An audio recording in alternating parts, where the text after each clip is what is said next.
There are mitzvot that the rabbi is allowed to do during Shabbat. For example, the Torah reading.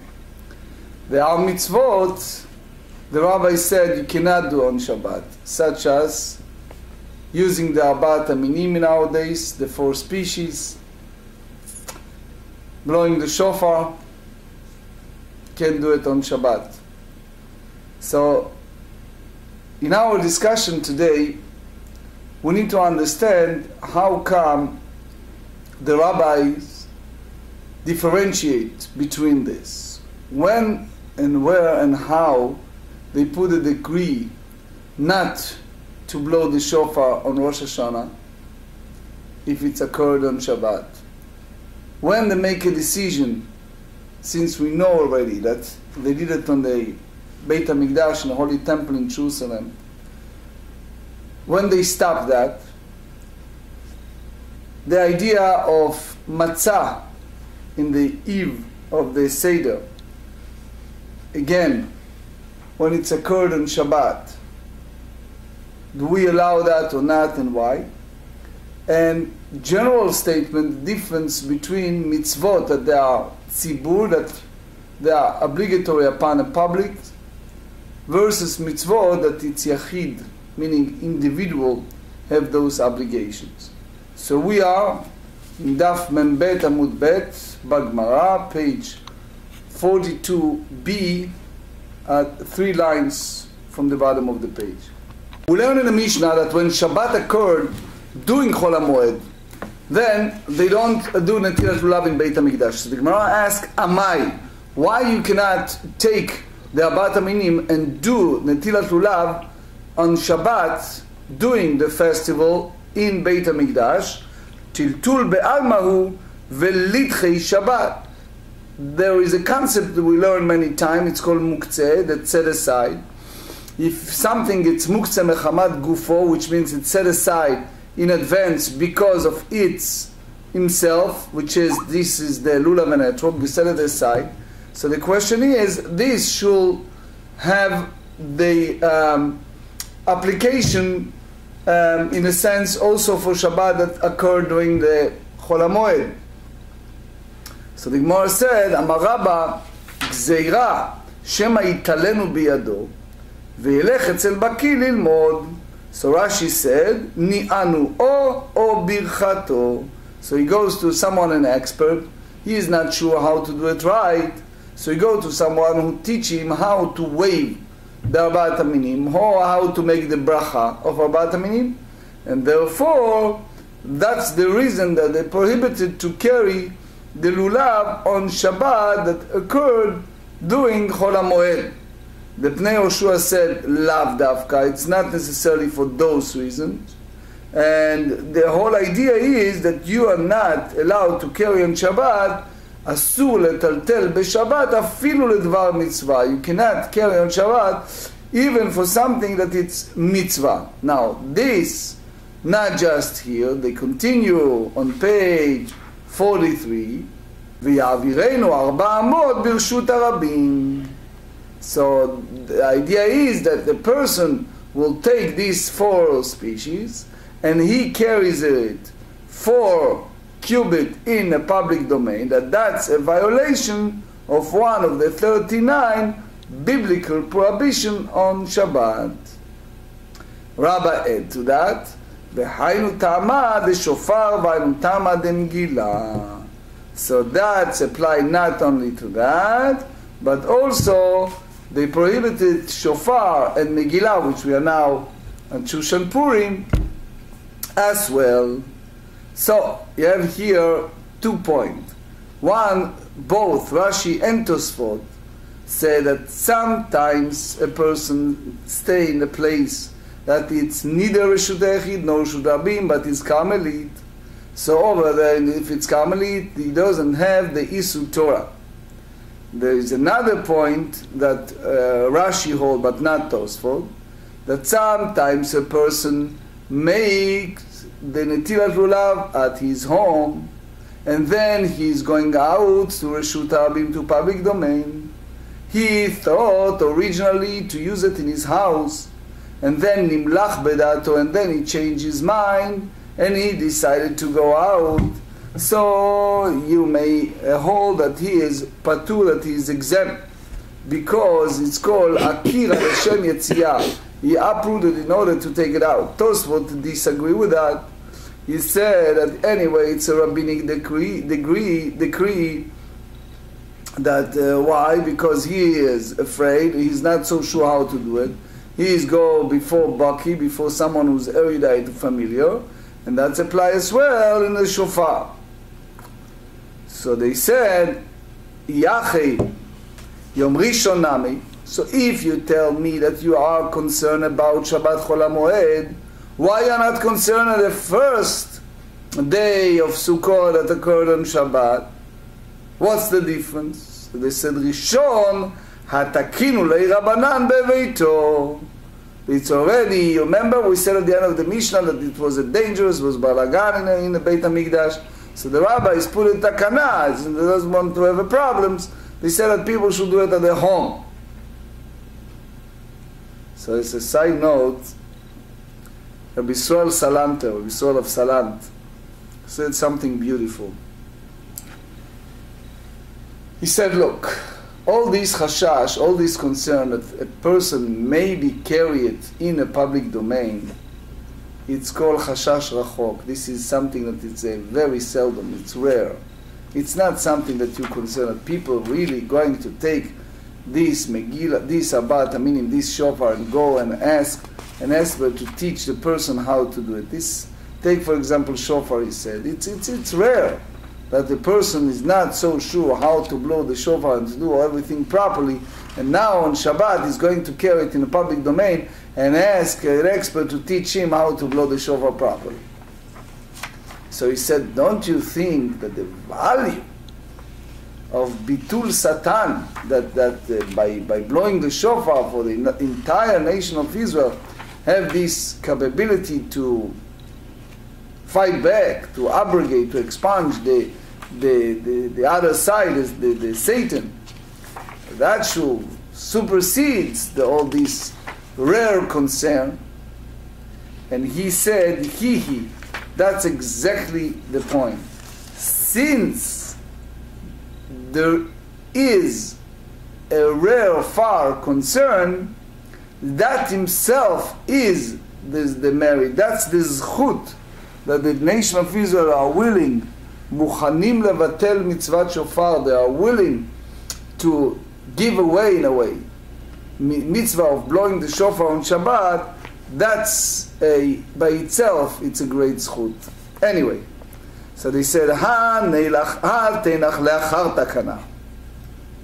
that's applied to the degree at a time that everyone did it at his house on the first day of Pesach, the first day of Sukkot that occurred on Shabbat. But kodem takana, when they did this mitzvah in Beit HaMikdash, what exactly did they say in explaining why it's permitted to take the lulav on the first day? Ela yom rishon, the chiyuv, the obligation of the first yontev, that it's so important, the eitim min Torah afilu b'gvulim. That's a biblical, even outside of the Beit HaMikdash. Lo gazru berabanan. The sages doesn't want to annul it on Shabbat. Hanach, the leitnu min Torah b'gvulim.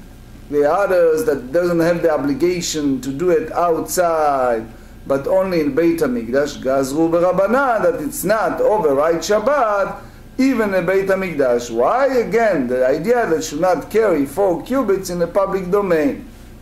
If you tell me that the first day of the Sukkot is the reason that the sages did not put the agree to annul it in the Beit HaMikdash, ha'idna nami, how about nowadays, after the Beit HaMikdash destroy, so the Netilat Lulav on the first day of Yom Tov should override Shabbat.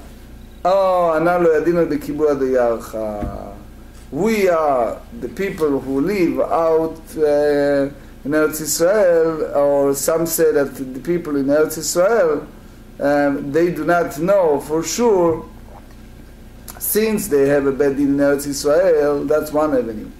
So the people outside of Eretz Israel, for example, Babylon, they don't know for sure when is it.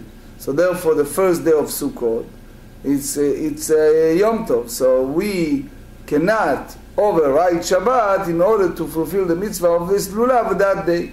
He said, however, the people who live in Israel, so they have the Bet Din and they are familiar with the exact time of Rosh Chodesh, Lidchu, they override Shabbat in order to fulfill the mitzvah of lulav at the first day, even in our days. So the truth is, that's applied most of Israel, not the entire Israel, because there are some places that the shluchim, the emissary, will not be able to go before the Chag. That's the Ritva said. So anyway, so the Gemara said, so even nowadays, they said after the destruction of Beit HaMikdash, the people in Israel, they do it to the first day of Yom Tov that occurred in Shabbat. That's, by the way, it's not practical halacha, it's just part of the discussion. Ditnan Chada, learning in Mishnah, in page 42, we learn that Yom Tov Rishon Shel Chag Shiva B'Shabbat, Kulam Holichim Leven L'Har HaBayit. Utnan Idach LeBeit HaKnesset, we learn that the Mishnah 41, it's Beit HaKnesset, Shema Mina, כאן בזמן שבית המקדש קיים, כאן בזמן שהמקדש קיים, שמע מינה. We said twice שמע מינה is a full refutation. We said that that's the final word, that we have to differentiate between the time it was a Beit HaMikdash, now not. So since we said that outside Gvulin, outside of the Beit HaMikdash, and the first day of Yom Tov is biblical date in the Torah b'Gvulin Menalean. How do you know that the mitzvah of Lulav and the first day of Yom Tov is a biblical and not outside? The Tanya, we derive from the Pasuk, the famous Pasuk in Vayikra in Leviticus 23, Ulkachtem lachem, Ulkachtem, meaning in a plural, Shetei lekicha be'ad kol echad ve'echad, that the lekicha needs to be by everyone, lachem mishelachem, which means that they have to be yours, lotzi et ha'shaul ve'et ha'gezul, to take, derive out something that is borrowed or stolen. By Yom, the word that day looks superfluous, va'afilu be'Shabbat, even it's occurred on Shabbat. Rishon, what's the first day? Afilu bigvulin, meaning even that it's outside of the Beit HaMikdash, every place. That's what Rashi said. Melamed she'eno doche ela Yom Tov Rishon bilvad. It's only the first one. So it means that the mitzvah bigvulin outside the Beit HaMikdash apply only the first day. Amarmar bayom afilu b'Shabbat michde tul be'al ma'u. So it's only inyan muktzeh that is set aside, that is rabbinic. So the Torah needs to allow muktzeh, but it's not the idea of muktzeh not prohibited at the time of giving the Torah. Marav lo tzricha ela lemachshir elulav. Machshir elulav meaning the act of the preparation of the lulav. That's part of one of those things that prohibit on Shabbat, such as cutting from the uprooting from the ground. Tightening together with the myrtles and willows, that's the idea of bayom, that even those act of preparation override Shabbat on first day of Yom Tov of Sukkot. Ve'ali badai tana de Tanya, that's go by Rabbi Eliezer that he teach us another bright lulav v'chol machshir abduchim v'shabbat Rabbi Eliezer. Lulav and all these other machshir meaning preparation of lulav override Shabbat. Ma'itam Rabbi Eliezer, what's the reason of Rabbi Eliezer? He said Amarka bayom Vafilu b'Shabbat, which means if it's made at the first day of Sukkot, in every day of the week, so even including Shabbat, how they explain the word bayom, and bayom velo balayla, which means, again, we're not in practical halachot, but as you know already, that the lulav not applied at night time. Yom, there are two different meanings. That's a famous Gemarrah in Megillah, page 21. Is the Yom, it meaning the day, the time that sunrise. Vayikra Elokim laor Yom, Hashem called the day, the light day. And then Me'et le'et, which means Vayerev Vayiboker, that's the famous Rashbam, that it means that it started the eve before. So anyway, Rabbi Eliezer Bayom Balayla Menali, how he drive it, Nafkalem Yiseva Dekra, V'smachtem Lifnei Hashem Elokichem Shivat Yamim. You shall rejoice before the Lord your God 7 days. They use the word Yamim velo baleilot, which means Yamim, which means that it's the daytime, not night. So by Yom, you can derive that that's applied to Machshirei Lulav, that's override Shabbat. Rabbanan, you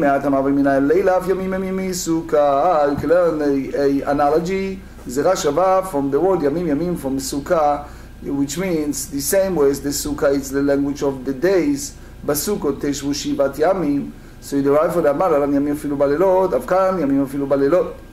So it's the same juxtaposition. So therefore the Torah said the word Bayom at the beginning of the sentence to teach us that mitzvah of Netilat Lulav, a difference from the mitzvah of dwelling in the Sukkah, it's applied only in the day. So the Gemara asks, V'Sukkah Gufa Menal, and how do you know that the mitzvah of the Sukkah applies also the evening time? The Tanu Rabbanan.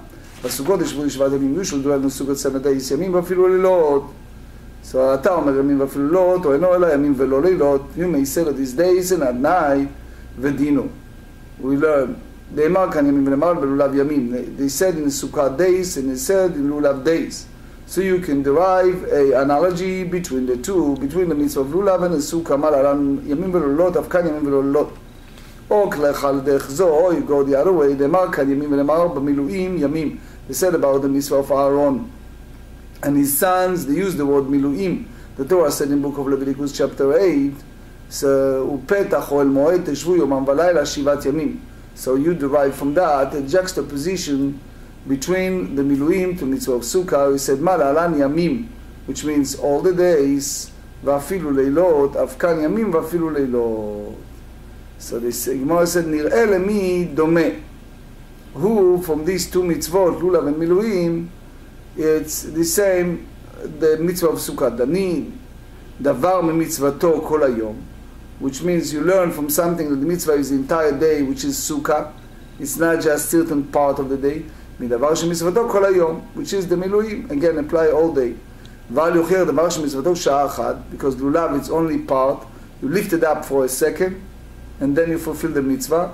You cannot derive it in juxtaposition to the Miluim. Or kelach l'derech zo, or you go the other way around. Danin davar shemitzvato ledorot, midavar shemitzvato ledorot. The mitzvah of Sukkah is for the future generation, as well as Lulav is a future generation. The dinim of Miluim apply at that very moment, or Achah, but that was the time that they built the tabernacle in the desert, and therefore you have to learn the Gemarrah Succot juxtaposition between Sukkah and Lulav, and therefore mitzvah Sukkah should be in that avenue. We have a thought that only in the day, not at night, and you should not derive it from the Miluim. So it's just act of learning with not, again, we're not in practical halachot. So since you cannot make a decision from all those svarot, from all these school of thought, which one of these gzerot shavot, which one of these juxtaposition of the yamim yamim is the corrected one, so now you go in different avenue. Talmud lomar, so therefore the pasuk tells us, 43b, teishvu legzerah shavah, you shall reside by mean of verbal analogy. Which means, נאמר כאן תשבו ונאמר במילואים תשבו. They said, the Sukkot you should dwell, and the Miluim they said, ופתח מועד שבעת ימים. So it's again the language of dwell. מעלה ימים ואפילו לילות, אבקן ימים ואפילו לילות. So that's the source that mitzvah Sukkah applies not only day, but day and night, because we use this juxtaposition. Now we learn the mitzvah of Arava. We said the mitzvah of Arava, it's 7 days, Shiva Keitzad. So how you do it? Because the 7 days is override Shabbat. What's the reason that it's override Shabbat? Rabbi Yochanan, because they want to tell people that the mitzvah of the Arava is biblical, even it's not said clearly in a pasuk. So originally Rashi said and Ritva said that we should abrogate it, the mitzvah of the Arava on Shabbat, even in 7 days. But because it's not so clear in the Torah, but the sages were afraid that if you're going to totally expunge the mitzvah of Arava in Shabbat, people think that it's not biblical, it's only rabbinic, and then they go to belittle it, and since they face all these Beitusim and all these group of heretics, and it was a serious concern, so therefore the sages kept it as 1 day, which is the 7 days, that the mitzvah of Arava override Shabbat in order to publicize, to propagate that it's biblical. That's basically the school of thought of Ritva, follow the Rashi. So they said,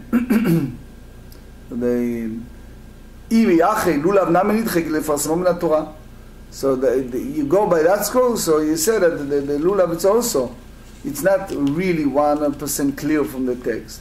So why the sages annul it if it's the Shabbat doing the Chag? So they said, lulav gzera mishum de Rabbah. As we said, Rabbah has a very strong opinion and very clear, and they follow that school of thought, that they don't want to have a desecration of Shabbat, which is a biblical, by carrying it in a public domain. So therefore, the sages want to promulgate that mitzvah. It's a biblical. We should do the same in Arava, and we put a decree that otherwise you have the same concern that a person can do on Shabbat. I said Arava, shluchei beidin maitena. So guess what? This is the people that we're expecting to be more erudite. Shluchei bezdin, they know. So therefore, lulav masur lakol. So masur lakol, everyone, people, it can be some people who are not educated, and etc. So the sages expand the mitzvah lulav in Shabbat that occur during the Chag. Yache kol yom alidchei. So therefore, the mitzvah tarava of the rest of the day override Shabbat. So what's the difference? So they said atile pakpuke belulav. Again, the rabbis put a lot of boundaries because of people behavior. And people are basically going to belittle the mitzvah of lulav. V'litcha b'yom tov rishon. So why the sages said that the 7 days override Shabbat. They should say that the Arava should override the first day. They said, lo, muchecha milta. So the people don't know that it's the koach of the mitzvah of Arava. Amri, because both people said, and it's amazing here, that the sage is concerned about, you may think, why do we care? People said, but here, when it's come to fulfilling a mitzvah, and you give a rule for masses, you have to take under your consideration what people say. So they said, lo muchecha milta. Amrei, people will say, lulav udekadachi, because the lulav is the cell, so the mitzvah tarava will not be known. Said v'litche bechad me'anach. So the arava should override one of the other day of the Chag. So they said, kevan demapak lamirishon ukma ashvi'i. So they said the sins, you once you move it from the first day, establish it on the 7th day, which is also unique day of Sukkot, and not on one of the other intermediate day of Sukkot. So the Gemarrah said, if that's the case, that we put a decree and annul the mitzvah of Arava in the 7 days that occurred on Shabbat, so we nowadays, after the Churban, after the destruction of Beit HaMikdash, we should override mitzvah Arava the 7 days in order to promulgate that the time of the Mikdash, the mitzvah is biblical. So they said, because you remember, after the destruction of Beit HaMikdash, they no longer have the mitzvah of using the Arava circling around the altar. So it was later Nevim Achronim, the later prophets, that put the beginning of the era of the second Beit HaMikdash to take Arava independently as 7 days of the Sukkot, even outside of the Beit HaMikdash, and we observe this minhag. But again, that's Takanat HaNevim, that's later. So they said, Anan lo yad'inan bekibua deyarcha. We, again, people who live outside of Eretz Israel, were not so familiar one exactly the first day of Tishrei that established by the Bet Din in Eretz Israel. So therefore, we are in a quandary. What is the exact day that we count as the 7 days of Sukkot, if it's exact the 7 days? So we cannot override Shabbat in order to fulfill the mitzvah of Arava that day. So they said, if so, in regard to people in Eretz Israel who know and establish this month of the month, then let them override Shabbat for the mitzvah of doing the Arava, the willow branch of the 7th day of Sukkot, even today. So they said, Ki ata bar hedya amar lo ikla.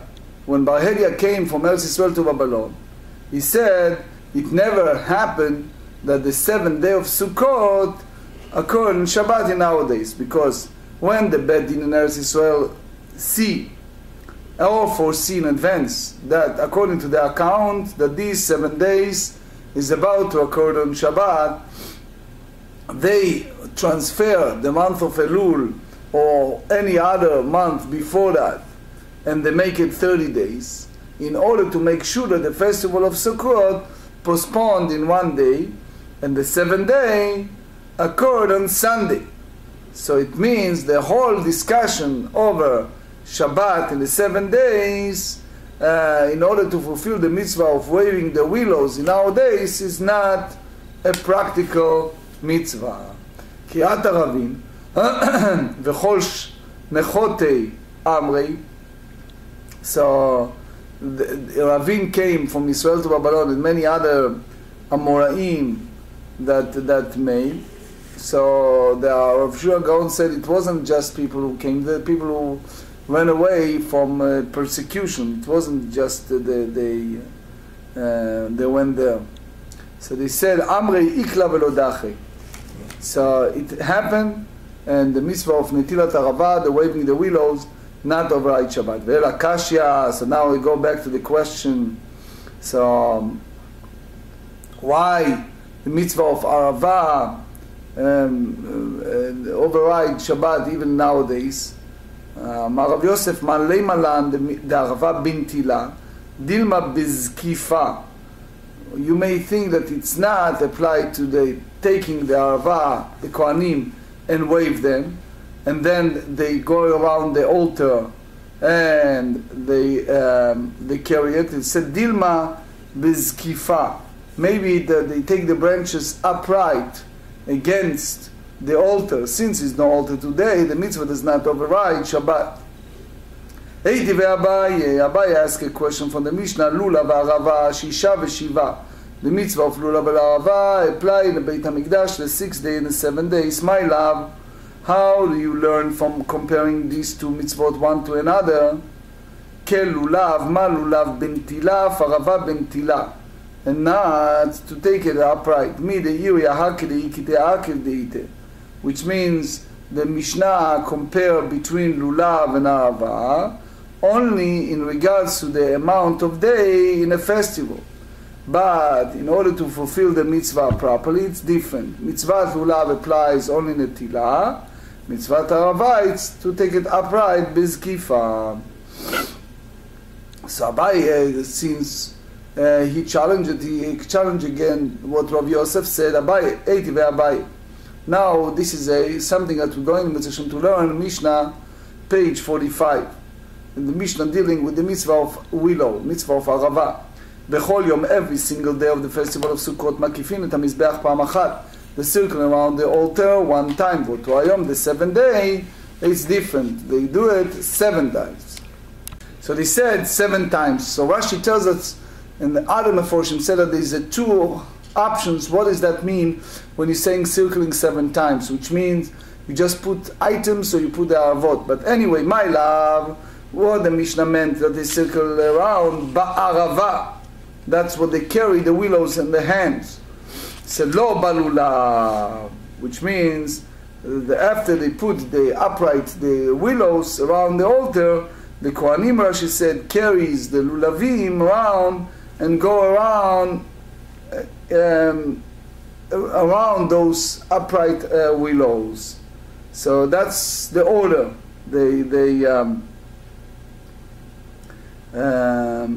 Big question is how you said that the Kohanim carries the aravot at that time. Where do you prove it? Anyway, V'ha'amar Rav Nachman bar Ravua, Amar Rav Nachman Amar Rabba bar Ravua ba'arava. The circle around Mizbeach with the willows. Amar lehu Rav Nachman Amar lach ba'arava ba'anamina balulav. I said that it's not. The way that the circle around was with lulav, which means he disputed Rav Nachman. Itmar. It's another disputation. Rabbi Elazar Omer balulav. They did about a minute with lulav to go around the Mizbeach. Rav Shmuel ben Natan Amar Rabbi Chanina ba'arava. We go around the altar with a willow. V'chen Amar Rav Nachman bar Ravuna ברבוע, בערבה, they circle around the altar with הערבה. אומר לך רבא לרב יצחק בן רבא בר חנא בר אוריה, you are Torah scholar, או בר אוריין, תא ואם הלך מילתא מעליית הדא ואמר רבוך. Let me tell you something that your father said. So, who is the father? רבא בר חנא. הדתנן, what we learn in the Mishnah, כל יום מקיפים את המזבח פעם אחת. Every single day they circle around the altar, only one time, ואותו היום מקיפים את המזבח 7 פעמים. That day they circle around the altar 7 times.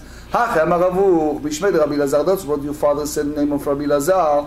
The Tana meant בלולב, that they circle around the altar using the לולב 80, ולולב דוחה לשבת בתחילתו. Which means that's the first day of the festival. וערבה בסופו, which means the 7th day of the festival. פעם אחת חל שביעי של ערבה להיות בשבת. The 7th day of Sukkot occurred one time on שבת. והביאו מרוביות של ערבה מערב שבת. They bring those long branches and soft branches before שבת וניחום בעזרה, and they put it in the temple courtyard. והכירו בהם ביתוסים. We explained that it was a group, like a sect, excuse me, group of people that did not, like heretics basically, that did not recognize certain mitzvot, that did not recognize the mitzvah of willows. So they noticed that it was these willows in the courtyard, and they said, "Untalu mukhvashum tachat avanim." So what happened is, we suffer all the time from people who deny the oral teaching of the Torah, and they accepted the sages' oral teaching of the explanation of the written Torah. So they live during the second temple, and it's called by the people who instituted them. One was named Tzadok, and one is named Baitos. That the two students of the big sage Antignos Ish Socho that we learn in Mishnah and Avot. Unfortunately, they went in a wrong direction. So one of the things that happened here with the students, with that sect, they took those aravot in Beit HaMikdash and they hide them under those stones. So they knew that the sages will not carry them on Shabbat because they cannot move the stones that they are muktzeh, that they are set aside. So they said, "Lemachar ikiru bahem amei haaretz." So the people who are not educated, but they are loyal to the sages, and they are not so familiar with the halachot of muktzeh. Ushmatu mitachat ha'avanim. So they took the willows from under those stones. The v'yum ha'kohanim uzkafum b'tzidei ha'mizbeach, and purposely the kohanim took it and put it in the side of mizbeach, which apply only the kohanim can do it. Because someone who's foreign, zar, cannot enter that domain between the sanctuary and the altar. So why did they do it? לפי שאין ביתוסים מודים שכיבוד החב"ד דוחה את השבת. The ביתוסים did not agree, not concede that the waving of the willow branch overrides Shabbat. So you see here, alma, which means bentilahi. The mitzvah of the arava is by taking it, which we're referring to waving the willow branch and not just standing it upright at the side of the altar. And that's basically tiyuvta. That's the conclusive refutation of Rav Yosef's opinion. So they said, ve'ela nitchu. So it means that the people in Eretz Israel override Shabbat for the mitzvah of willow branch on the 7th day of Sukkot nowadays as well. So the Gemara said, because we are in exile outside of Eretz Israel, we cannot overwrite Shabbat in order to fulfill the mitzvah of Arava. In Huname lo dachu. So therefore, the people in Eretz Israel also not do it. So in that sense, the sages put an analogy or juxtaposition between the people in Eretz Israel and people outside, in order not to make people a different minhagim and different location. And it looks like you have two separate Torot. Like one of the few that they said that when you have different groups, people from outside thinks that they are different Torot, and we want to avoid that. So there are certain areas that, to avoid those conflicts, the rabbis makes all the same. So there's the issue. On one hand, is the issue, it's called lot itgodedu, you should not fight, you should not make groups. On the other hand, you see until Mashiach will come, that there are different minhagim. So we have to differentiate between minhagim and Veha Yom Tov Harishon, but the first day of Sukkot. We see that the sages not make a different minhagim between Eretz Yisrael to outside of Eretz Yisrael in regards to override Shabbat. Del dilano dachil didu dachil. We, people outside of Israel, do not override Shabbat, even the first day of Yom Tov, and they do it. 44, Amrei, so the people of Yeshiva responded and said, Ledidu namelo dachil. So the people in Eretz Yisrael is also mitzvah lulav on the first day, would not override Shabbat in our days, not like the way that the Gemara concluded in 43. Vela kasha netarte. We still have the question of these two Mishnayot. The Tana Chada. We learned in the Mishnah, the first one in 42, that kolam olchim levei b'Harabayit, that everyone take it in the Temple Mount. Ve'idach leBeit HaKnesset. The other one we said the question that they take it to the shul, the synagogue metartzilan. We explained in 43. Kan bezman shebeit hamikdash kayam, kan bezman shen beit hamikdash kayam. We have to differentiate between the time the temple was in existence, time that was not. We said lo. Idi v'idi, both Mishnayot apply to what bizman shen beit hamikdash kayam. Applies the time that the temple was in existence. Lo kasha kan hamikdash kan begvulim. One Mishnah applies the mitzvah of lulav in the Beit HaMikdash, and here the second Mishnah applied to the place outside of Beit HaMikdash. So that's match our sugyas, because the time the Beit HaMikdash was in existence, the lulav override Shabbat in every place, and as Israel, regardless if it's a Beit HaMikdash or in a Gvuli. Those who fulfill the mitzvah in the Mikdash carry the lulavim in Erev Shabbat to the Temple Mount, and those who take the lulav outside carry it in the Friday to the synagogue. But after the destruction of Beit HaMikdash, because the people in exile would not override Shabbat in order to fulfill the mitzvah of lulav, the people of Eretz Yisrael also avoided from doing that. Rambam, Sefer Zmanim Ilchot Lulav, chapter 7. Since the mitzvah of lulav on the first day of the festival is a mitzvah by Torah law everywhere, when the Beit HaMikdash, the temple, is standing, the lulav is taken even if the first day coincides with Shabbat. But today, after the destruction of the temple, the lulav is not taken on Shabbat, even in Eretz Yisrael, and even though the actual dates of the festival are common knowledge. This is meant to avoid distinguishing between different Jewish communities, so as not to cause a split among the Jewish people. That's basically based on the Rabbah's decree. The mitzvah of lulav is performed specifically during the day, and it may be performed at any point throughout the day. That's Shulchan Aruch Orach Chaim 652. The mitzvah of Sukkah is performed throughout the festival of Sukkot, both night and day. Shulchan Aruch Orach Chaim 639. Shulchan Aruch Orach Chaim 428 said that when Hillel HaNasi, the head of the community, and his court established the fixed calendar, they ensured that Rosh Hashanah never coincide with Sunday, in order that the 7th day of Sukkot will not coincide with Shabbat. We talk about Hakafat HaMizbeach, circling around the altar. So that's the Rambam Ilchot Lulav, chapter 7. In the Beit HaMikdash, in the temple, the people will circle the altar with the lulav. They will also stand willow branches upright, and inside take willow branches with the lulav to fulfill the mitzvah of the 4 species of Arbat Aminim, as the way the Gemara concluded. Now, we discussed very early part of our learning. We talk about the certain mitzvot apply on Shabbat and certain mitzvot not.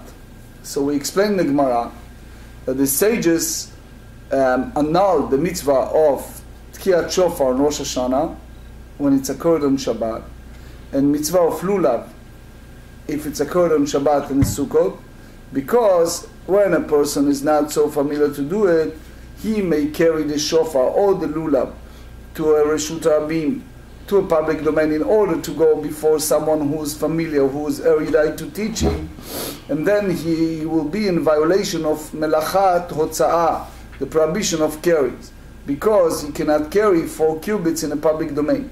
So that's the reason the Gemara said, we also, now it's Purim, that we don't read the Megillat Esther on Shabbat. Now, the idea is, the rabbi said, so why they don't apply that to Pesach? Let's talk about Pesach. We eat matzah in a month from now, Mitzvah Hashem, at the eve of Seder, at the Kol on Shabbat. The eve of Seder, we eat matzah and maror.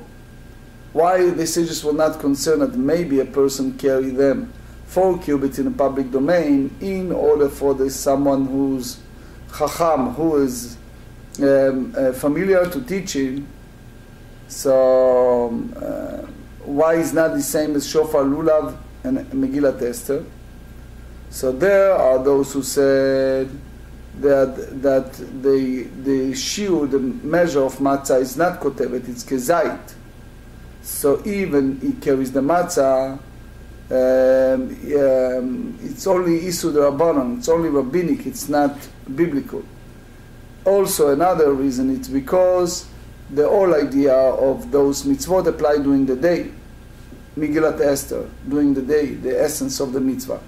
But it's not so much in the night that people do that. So the idea is, many rabbis say that the idea of matzah, most of the people do familiar. Now the question is, if they prohibited the issue of carrying the Megillah on Shabbat in order to avoid a person who go and learn from someone who's familiar with the reading of the Megillah, so why they didn't do it for the Torah reading on Shabbat? Person can do that. So they said, Tosfot Yom Tov said in the Megillah, first Perek, Mishnah Bet, he said that since the person who read the Torah needs to prepare himself several times before Shabbat, we have the assumption that people who read the Torah are familiar. So the chashash, the fear that someone who needs to read the Torah needs to run to a rabbi or scholar to ask questions are very, very unlikely to happen. And the last point in this halachot is the idea different between mitzvot that apply to tzibur, to public, and mitzvot for individuals. The mitzvah of shofar, lulav, Megillat Esther, it's applied to every single person. Yes, Berov Amad Rat Melech would prefer to do it in public. And we blow the shofar in the shul, we read the Megillat Esther in a tzibur, in a public, but sometimes, like we get this email from Portugal, that people watch us Book of Esther while they are numerous communities, they claim that there is no place to hear the Megillah. So a person has the obligation to do it individually, to have to blow the shofar for himself, to read for himself the Megillat Esther if can. So therefore the sages have concerned that maybe one individual, that he is in that spot, that situation, he will run to someone who is familiar and have those mistakes made. But that's different between individual and public. The idea of reading the Torah and Shabbat, it's a public. Because if you don't have a minyan, you don't have the Torah reading. So the sages are not concerned of that takala, of that mistake. The Gemarrah in Shabbat we studied in page 147a, the Gemara said, Rabim midke de adate, that people remind each other when it's not to make mistakes, so you don't have this concern. And also, if you remember, when we studied Shabbat in 132, was a discussion over Brit Milah, why the sages are not concerned. So in short, what you see here, that we differentiate between a mitzvah that it's a tzibur and individual. So reading the Torah, it's a tzibur. So people remind each other, and it's a public domain, versus individual, that you need to obligate yourself. You are responsible for blowing the shofar, for taking the lulav, and therefore the rabbis have those concerns.